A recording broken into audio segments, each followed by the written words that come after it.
Hello everyone. Today in this video, let us learn how to query data in our stage files.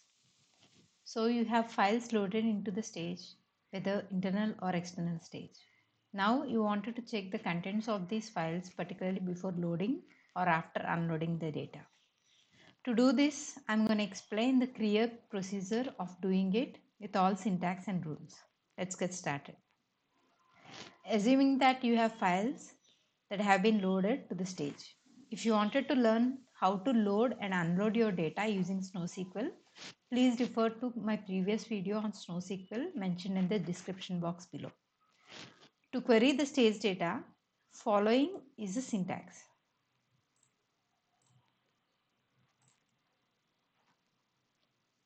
Let me first explain the syntax in detail and then we can go for an example. Firstly, let us see this part. So what is an alias? Alias is specified as the optional table name if it is mentioned any for that particular table in the from class. So you can see that here. So that is the alias. And coming to the file column number, it is the specified number of the field or column in the file, being 1 for the first, 2 for the second, and so on. An element is a specified path and element name of a repeating value. So this only applies for semi-structured files. So coming to the, so these are like you can mention as many as the file columns needed. And coming to the internal location is the URI specifier for the location in Snowflake where the file containing data are staged. So if you want to understand how you can mention the internal location, so this is how. So it would be at the rate namespace, internal stage name, and the path. If the files are specified in the internal named stage. If the files are placed in the table stage, so this would be changed as percentage table name. And if it is the user stage, then it will be mentioned like this. So that is how it goes. So this is for internal stage. Coming to the external stage, it is the same similar as the internal stage, but the only thing is the name changes. So you need to mention the namespace, the path, and external stage name. So if you want to understand what is a namespace, so namespace is the database or schema in which the internal or external stage resides. So for example, if your database name is test and your schema name is public, so test.public will be your namespace. And similarly, the optional path parameter restricts the set of files being queried to the files under the folder prefix. So if you want to just mention a file name, you need to give the slash. But if you have subfolders within your folder, you need to mention that path. So as simple as that. Now, since we have gone or we understood what is the syntax of loading and querying the data in the now stage. Let us move on to an example. Let us load a sample file to internal stage and query it. First, let me show you the sample CSV file that we are going to use.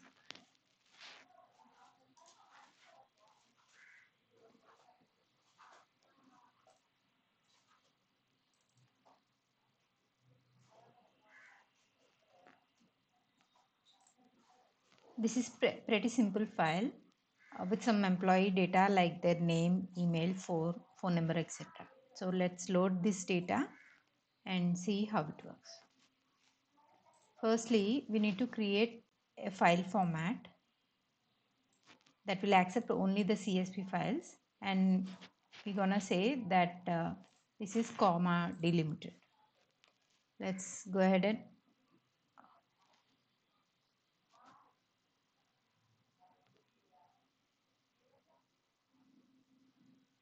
let's go ahead and create this file format.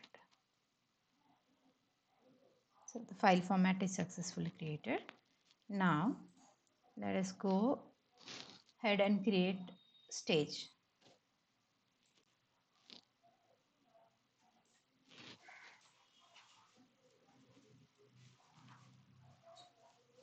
Yes, our stage is also created. So now let us upload. Now let us upload the file to stage. To do this, we need to connect to the SnowSQL. So now let us upload the files to stage. To do this, we need to connect to the SnowSQL. Let me connect to the SnowSQL using this command. So it will be asking me for the password.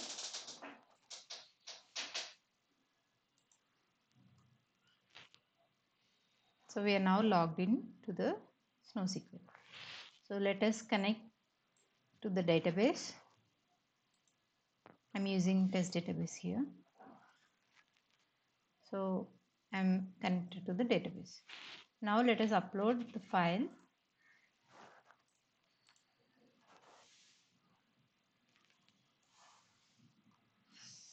So you can see the file is uploaded successfully. Now let us come back to Snowflake, and let's query the file. So if you want to see what are the files that are there in your stage, you need to use list.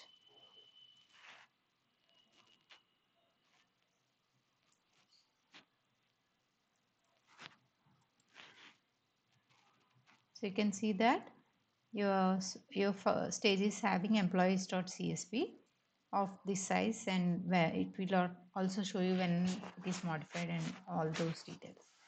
Now to actually query this CSV file, let us use this command.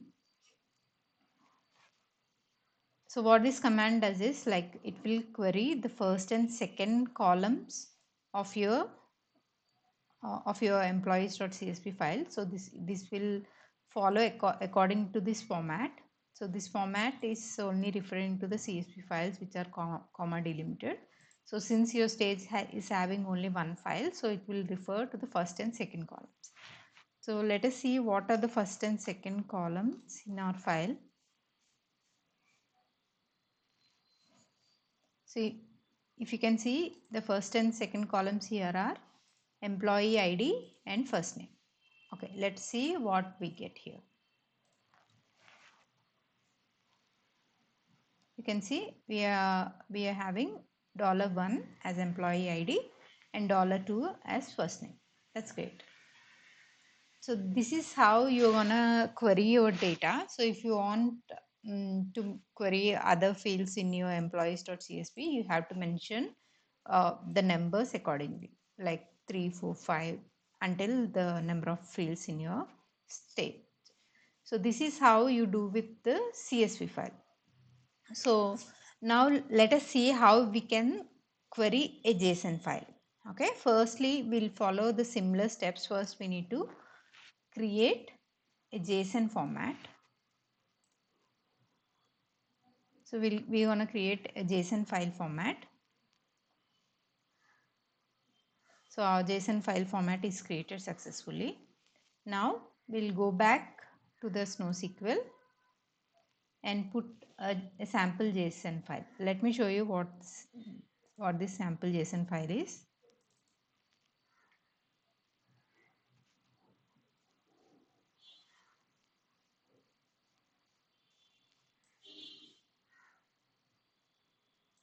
So this is a test file. It just has two hierarchies, just the A and B, so x1 and x2. So let us go and query this JSON file. Okay, now let's first put this JSON file in the stage. You can see, so I'm putting the JSON file here. Okay, Okay, I need to create the stage. I forgot to do that, sorry. So let's go ahead and create the stage. So I have created the stage. Now I'm gonna put the file, JSON file in my stage.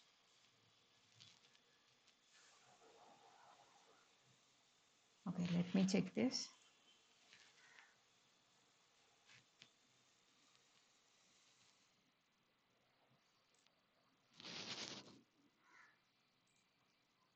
Okay, let me modify the path.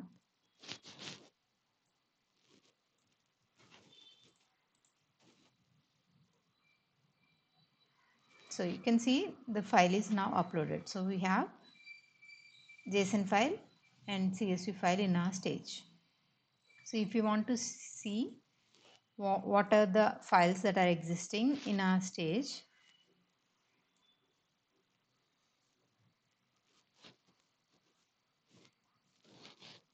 so you can see that the sample.json file is uploaded to the stage. Now to query this JSON file, we are going to use this command.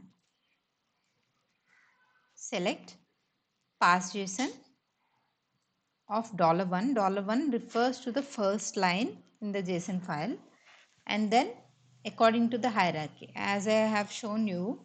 So this is having A and then a child node of B and A and the child node of C. So you need to query that accordingly. So let us see what is the output that we're gonna get. Let me execute this one. So you see x1 and x2. So what it does is it is bringing the a.b values in all of the file. So there are two values x1 and x2 for a.b. So similarly, if you want to bring a.c, then it will give you y1 and y2, something like that. So that is how you do, how you query the files that are staged, and how you do that for the CSV and JSON file. Hope this video is helpful. I'll meet you in the next. Bye.